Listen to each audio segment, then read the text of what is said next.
Bem-vindos mais uma vez ao nosso canal. Faz tempo, né, pessoal? Vocês sentiram falta de mim, né?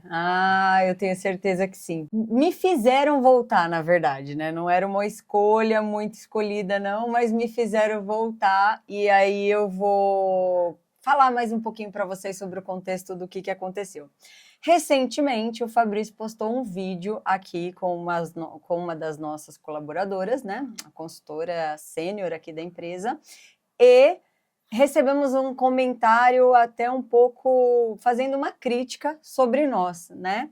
E hoje a gente vai responder esse comentário. Hoje quem está comigo é o Fabrício, né? Olá, Todo mundo já pessoal. conhece. Um prazer estar aqui com vocês novamente. E eu falei para vocês que a loira ia voltar, né? Olha ela aqui. Foi só ela assistir o episódio e pegar um comentário. Olha ela aqui.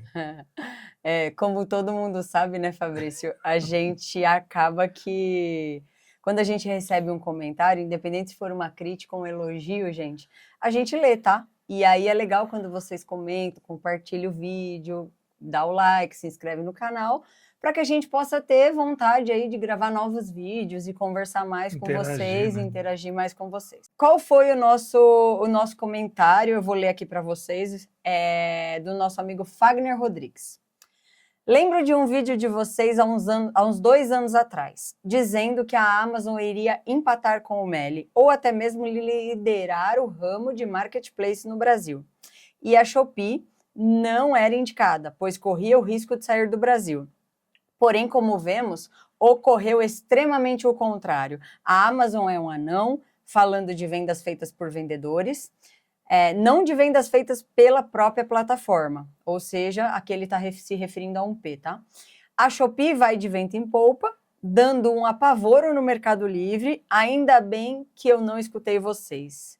Bom, primeiramente, obrigado pelo comentário, né? Ainda bem que você continua nos escutando, tá? Porque a gente tem cada ponto que você colocou aqui, a gente vai falar sobre o porquê da nossa visão há 2 anos atrás sobre esse ponto. O que acontece, gente? Para começar, há 2 anos atrás, a gente tinha um cenário que era o seguinte: a Shopee, em diversos países do mundo, o Mercado Livre aqui em ascensão completamente, e a Amazon muito forte com a parte de Prime, de entender o mercado. Ela tinha saído daquela parte de 1P, ido para o 3P, que é o famoso marketplace, e feito algumas manobras dentro dessa estrutura. Naquele momento, não sei se o Fabrício lembra, algumas pessoas sempre perguntavam para a gente, né? Por que escolher o marketplace X ou Y para vender, né? E aí eu vou começar, Fagner, te explicando o seguinte, até vou usar minha colinha aqui, dizendo o seguinte: o que aconteceu com a Shopee em 2022?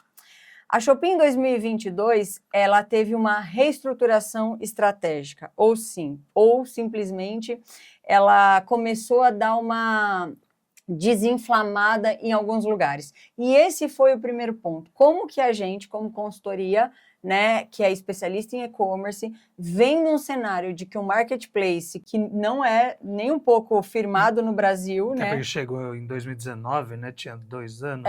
E aí ele simplesmente, eu vou falar para o meu cliente investir tempo, né, estoque, dinheiro, e num marketplace que em 2022 ele começou fazendo a seguinte coisa: eles encerraram totalmente suas operações nos mercados da Argentina, França, Espanha, apenas 8 meses após o seu lançamento. Não sei, Fagner, Aqui tinha 2 anos e pouco, vai.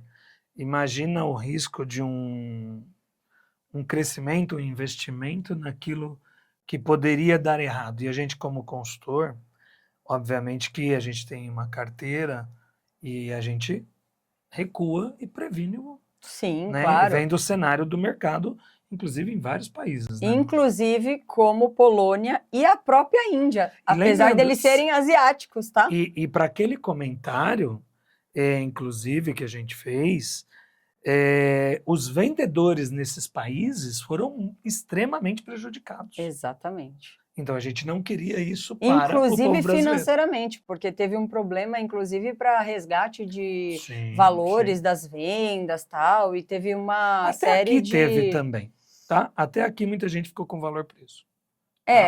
Mas acabaram Liberando soltando em depois, 30 liberando dias, depois. Mas na América Latina, e vamos voltar aqui para o nosso país, reduziram a operação no Chile, Colômbia e México. Gente, se eu tenho um marketplace que fechou 8 meses depois em Argentina, França e Espanha, aí depois eu venho para a América Latina e fecho, diminuo Chile, Colômbia e México, vocês acham que eu ia falar para algum vendedor meu investir nesse negócio? Bora dar uma recuada, porque a gente tem compromisso com nossos parceiros, né? Então eu não posso falar. Agora, a Amazon também, aí faltou a parte, né? A Amazon veio tranquila e se manteve, né? Como ela é no mundo inteiro, né? Predominante e muito sólida. E aí a gente começa a falar um pouquinho sobre a Amazon. A Amazon, gente, por que a gente sempre falou que ela iria encostar no Mercado Livre? E a gente está gravando esse vídeo agora, 30 de outubro, perto da Black Friday, tudo acontecendo, 11/11, toda essa estruturação. E a gente não pode esquecer que a Amazon não está morta, como o nosso amigo disse aí, porque existem categorias, inclusive, que ela vende mais que o próprio Mercado Livre. E ela investiu pesado na infraestrutura dela, certo?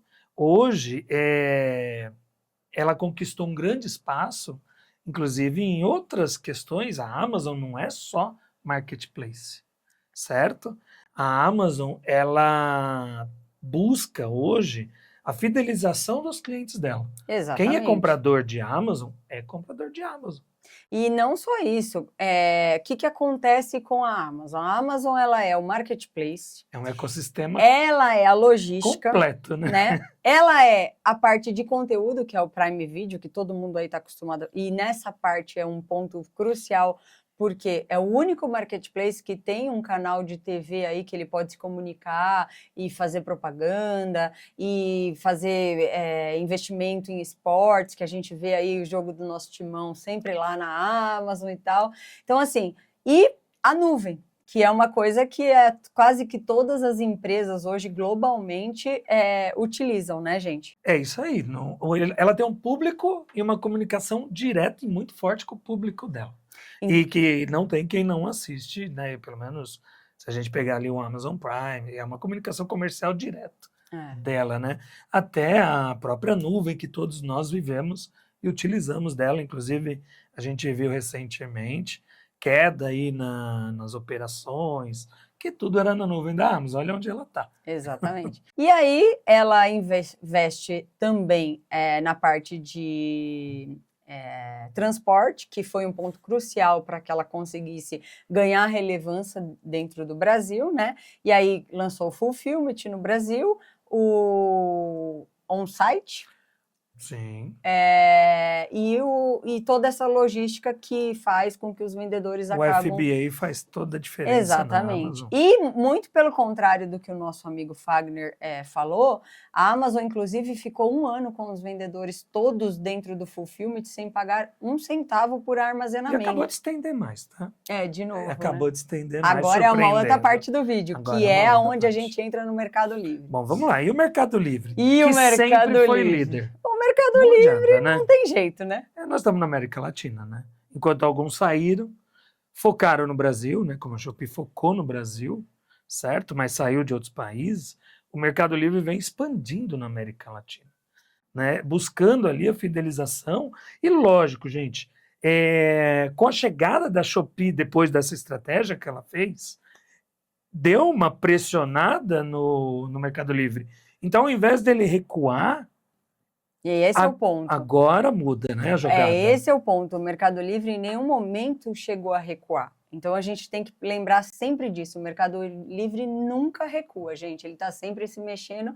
E um exemplo disso foi que de 2022 para cá, ele comprou avião, comprou estádio de futebol, fez entrega cada vez mais rápida, tem o Flex Turbo, tem muito mais para vir em 2026. Mais. Em 2026 já vai A logística dele vai mudar mais ainda, surpreendendo e impactando essa concorrência que a gente está vendo, fortalecendo, mas o comprador só está aumentando no comércio digital. Exatamente. E uma coisa que o Mercado Livre fez, que eu acho que não sei se todo mundo chegou a acompanhar, ele vai entrar no ramo das farmácias, que ele já entrou, né? Já está aqui em São Paulo no ramo das farmácias, então já está entrando aí na parte de delivery de remédio, que é uma coisa que ninguém esperava, né? E aí ele, para você ver como ele continua gigante, e já fez uma parceria que o nosso querido presidente do Mercado Livre, o Yunis, né, comentou que ele fechou uma parceria com a Casas Bahia, para a parte da linha branca, móveis e tal. E você sabe que a gente esteve com o pessoal da Casas Bahia recentemente, e é um marketplace com milhares de vendedores físicos, que quando o povo entra dentro de uma loja da Casas Bahia, às vezes você pode ir lá, muitas vezes não tem gente, mas quem está lá depois, normalmente aumenta depois da quarta-feira, são números impressionantes que o comprador de Casas Bahia, ele vai depois da quarta-feira. Por quê? Se você pegar, acredito que muitos aqui recebem mensagem no seu WhatsApp. Olha, você tem um crédito, olha, você tem um parcelado, que é o carnê da Casas Bahia. Só que agora eles começam a apontar muito disso para o Mercado Livre. Exatamente. Olha que interessante. E aí são vendedores físicos fazendo venda. Todo mundo falou que iria virar para o Mercado Livre um problema, na verdade ele é um catalisador de inovação. Então, enquanto todo mundo achava que o Mercado Livre ia perder e tal, ele continuou caminhando e continua. E aí, foi agora, Mercado Livre Experience, a gente teve um jantar, né, com o pessoal da N-Marketing, muito legal, e eles apresentaram alguns pontos para a gente, que a gente também não pode deixar sobre esse comentário, dizendo que a Shopee, sim, ela se fez no Brasil também correndo atrás, porque se ela continuasse lá atrás, como ela começou, como ela iniciou, vendendo muito produto que era direto da China, teve aquela pegada do governo também, da taxa das blusinhas, que afetou não só ela, mas a Shein, AliExpress e Alibaba e outros assim, mas ela também investiu na parte da logística, ela investiu na melhor parte da plataforma. Para vocês que não sabem, inclusive, para ela se manter no Brasil, ela teve que fazer uma limpeza em todos os produtos que eram vendidos falsificados na plataforma, para ela poder trazer mais lojas oficiais para dentro da plataforma. Bom, cada vez mais o e-commerce brasileiro está sendo mais sofisticado. E a busca entre esses marketplaces, que estão, né, consolidados ali entre os 3 maiores, eu vejo que é cada vez mais a busca pela lealdade do seu consumidor. Exatamente. E agora, vai lá. Aí a gente começa com a grande sacada. A Shopee realmente ganhou um mercado gigantesco, como eu acabei de dizer. Investiu em tudo isso que eu também acabei de dizer, e um ponto principal era o vendedor que tinha um ticket médio mais alto não conseguia vender na Shopee, e algumas categorias também não eram desenvolvidas e nem público tinha para aquela plataforma.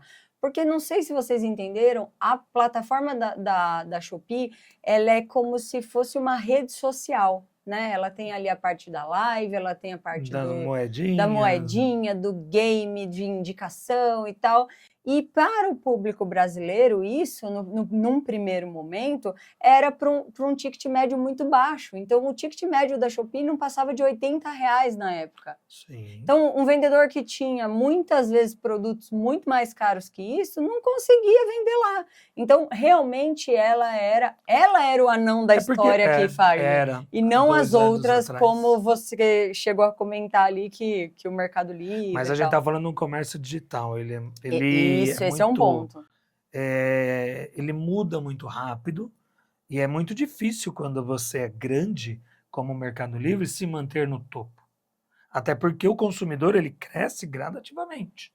Não vira o dobro. Não entramos na pandemia novamente para dobrar o número de consumidores. Exatamente, até porque os consumidores com que eles brigam Sim. São os mesmos, não sei se vocês sabem. Exatamente. Hoje em dia, o consumidor ele não busca somente na Shopee, ele não busca somente na Amazon, não busca somente no Mercado Livre.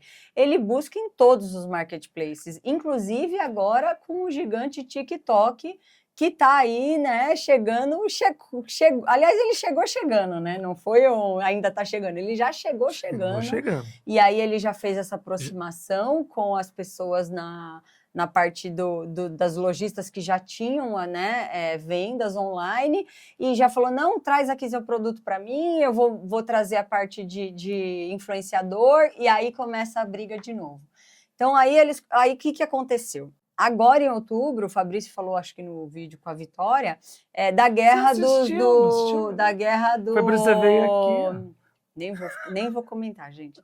Na guerra dos fretes, né? Começou ali o Mercado Livre abaixando para o ticket médio mais baixo. Foi a vivência de 2024 e 2025, né? Foi toda uma estratégia desde a minha página, a central de marketing. Então, foi toda uma estratégia para chegar nesse momento. Exatamente. E não pensem vocês, eu não posso falar muito sobre bastidores, mas até a minha página do Mercado Livre tem dedo de muitas consultorias, inclusive a nossa, tá? Porque a gente sim mostrava para o Mercado Livre que quando o vendedor sentia o que de diferente na Shopee e na Amazon que ele tinha e que no Mercado Livre ele não tinha. Se você era uma loja oficial, você tinha uma URL ali dedicada dentro do Mercado Livre, né? Mas, se você não era, você era só mais um no meio de todos os outros. Tinha que fazer os shops, né? Que também a gente falou. Que também os shops fazia sentido lá atrás. Fazia sentido pela logística. Era o site que não era tão robusto em relação de ferramentas e tal, mas que utilizava simplesmente o gateway de pagamento do Mercado Pago com milhões e milhões de assinaturas, né? De usuários únicos, mais a parte de logística, que era o Flex e o Full, que não tinha como. E a comissão, que era mais baixa. A única diferença era que você tinha que fazer investimento em tráfego pago. Mas quando você viu a minha página pela primeira vez, e a gente era parceiro Shops, inclusive você que ainda não migrou seus Shops, acaba no fim deste ano, e muita gente vai ser desligado e nem perceber. Muita gente que vai ser desligada e nem perceber. E aí a consultoria aqui a gente consegue olhar para os nossos parceiros, mas a gente não consegue olhar para a sua conta. Então vai lá, olha, que seu Shops vai sair do ar até dia 31 de dezembro. Mas você, quando olhou a minha página, falou inclusive para a área de shops, falou, pessoal, o Shops vai acabar. E pessoas de dentro do mercado shops, que hoje foram alocadas em outras áreas do marketplace, do próprio Mercado Livre, e falou, como, né? E aí, só que às vezes não é só dedinho, é ter visão estratégica por trabalhar nesse meio. E a gente você teve essa visão e falou, vai acabar o Shops. Vai virar a minha página, porque se ela vai virar uma rede social... Exatamente. Né? Para o vendedor era muito mais estratégico ter todo o tráfego que o Mercado Livre trazia dentro da plataforma com a minha página do que com o Mercado Shops. Só que tem uma coisa... Você foi lá e fechou o Shops. Fechei o Shops. Mas tem uma coisa, vendedor. Tem muitos vendedores ainda que eu sei que não entenderam a grandiosidade do que é a minha página. Então, eu dou um recadinho, assim, uma dica de ouro aí para vocês. Ativem a minha página e tratem ela como seu e-commerce. Tem coisa que não vai ter volta, loja virtual. Né? Existe muita coisa que tem ali dentro hoje e está melhorando a cada dia, tem métricas, seguidores e tal, e que você talvez não esteja aproveitando. E uma coisa que a gente sempre falou, né? Aí recapitulando aí um pouco de tudo isso. A Shopee, então, teve um aumento de ticket médio com toda essa consolidação no Brasil. A Amazon nunca foi um anão, né? Ela é um gigante silencioso, então a qualquer momento ela pode acordar, porque a gente sabe o tamanho que ela é globalmente. E o Mercado Livre não adianta, ele é líder absoluto, mas sentiu a concorrência e teve que também se mexer como está se mexendo, como qualquer outro marketplace faria. Né? Mais uma coisa que... E usando as ferramentas dele para se mexer. Exatamente. Principalmente o público. Exatamente. E uma coisa que eu volto a dizer, e eu acho que a gente sempre disse aqui, gente, no canal, é que o vendedor ele não pode depender exclusivamente do marketplace. Nunca, nunca, nunca, nunca. A gente sabe que ainda tem muita coisa, muito capim aí para a gente roçar, para chegar no mundo ideal dentro do marketplace. Mas o vendedor, ele pode ter a loja física, para que ele possa sentir o comércio, entender como que tá, e fazer até teste de produto, faz sentido. A parte do marketplace é super importante, mas com um ponto, sempre, precisa escolher o canal agora da melhor maneira estrategicamente. Lembrando que cada um tem o seu valor, cada um tem um share diferente. Quando você fala de moda, a gente tem a Shopee, a Shein e a Shopee aí liderando, mas que ainda quem lidera tudo isso é a Renner. E também é um marketplace aí para moda que vende bastante. Muita gente não explora, né? Exatamente, que muita gente não explora. Tem a Amazon, que tem os compradores que são ali fiéis àquela plataforma. É que não é qualquer vendedor que consegue entrar numa... Nem para operar e criar um anúncio é simples como num próprio Mercado Livre, eu acho. Né? Então, por isso que muitos vendedores também não conseguem ir para lá. E o Mercado Livre, lógico, né, continua gigante aí, liderando todo esse... Bom, Paulo. Rapidinho, liderando toda essa parte. E só para fechar e voltando naquele ponto que eu falei da N, gente, quando a N apresentou o ticket médio, o crescimento da Shopee, ela ali, né, escalonando cada vez mais, e sim, ela se tornou gigantesca hoje no Brasil. A gente desenhou 3 cenários, né, dizendo se a Shopee iria passar o Mercado Livre, né, daqui uns 3 anos, se o Mercado Livre se mantinha e a Shopee está ali encostada, ou nenhuma das alternativas ia continuar como está, e a Amazon que iria acabar depois ultrapassando. De 2022, então a gente monta supostos cenários. Né? Exatamente. Porque esse mercado é muito rápido. E aí, isso vem de uma consultoria, e com consult, ela gerencia por ano, só no Mercado Livre, em torno de 2,5 bi, quase 3. Exatamente. Certo? Juntando todos os marketplaces, a gente gerencia aqui em torno de 4 a 5 bi. Então, eu acho que a gente tem uma boa base para tudo isso, tá? E milhares de sellers atendidos. Então, né, esse vídeo foi oferecimento do Fagner Rodrigues, eu agradeço demais. Convidado a vir aqui para a gente discutir mais e trazer seu ponto, legal, né? Mas foi um ponto bem interessante. Exatamente. Às vezes a gente fala e esquece, né? É verdade. Mas eu vou deixar uma pergunta aqui para vocês escreverem no comentário, e a sua visão como vendedor? Você que está vivendo tudo isso. Porque a nossa visão, como até o Fagner falou, em algum momento ele achou que a gente não tinha acertado, né? Vamos dizer assim. E aqui a gente não está fazendo um jogo nem nada, e não existe resposta certa, até porque muda muita coisa, como a gente sabe, e as coisas podem acontecer. Mas me fala, qual empresa você acha que vai se destacar num cenário de 3 anos? Né? A gente está falando 2022, 23, 24, 25, são 3 anos. Daqui a 3 anos, o que você, vendedor, acha que vai estar acontecendo? Quem vai ser o primeiro, o líder de mercado? Quem vai ser o que vai vender ticket médio mais alto ou mais baixo? Quem vai ter a logística melhor? O que você acha como vendedor? Eu tenho a minha opinião, você tem a sua. Exato. E normalmente bate a nossa aqui, porque a gente tem números. Mas o que pode acontecer nesse caminho, né? Eu acho que é mais fácil a gente acertar o ano que vem do que 3 anos. É isso aí. Muito obrigado para vocês, muito obrigado. Fabrício, foi mais ou menos bom estar do seu lado.